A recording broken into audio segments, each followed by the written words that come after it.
নমস্কার সবাইকে। আমি সুকৃতি চক্রবর্তীর ইউটিউব চ্যানেলে আবার একটা সুন্দর ভিডিও নিয়ে চলে এসেছি। আজ আপনাদের সাথে পরিচয় করিয়ে দেব আমাদের বাড়ির এক দুষ্টু সদস্যের সাথে। নাম লুসি।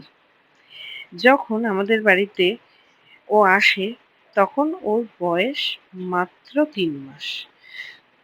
হুম, তখন ভয়ে এক জায়গায় চুপ করে বসে থাকতো।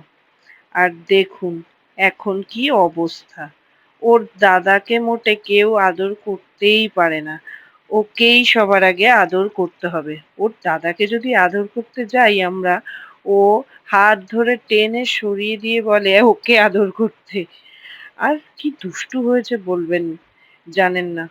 প্রচণ্ড দুষ্টু। ওর দাদার জুতো কামড়িয়ে ছিঁড়ে ফেলে, ওর দাদার সাথে বদমাইশি করে, বল খেলে। আসলে কি বলুন তো, এদের দুজনকে ছাড়া আমাদের জীবনটাই অসম্পূর্ণ। তাই এদের এই মজার ভিডিওটা আপনাদের সাথে শেয়ার না করে পারলাম না। যদি আপনাদের এই ভিডিওটা ভালো লেগে থাকে তাহলে like, comment, share and subscribe করে দেবেন প্লিজ।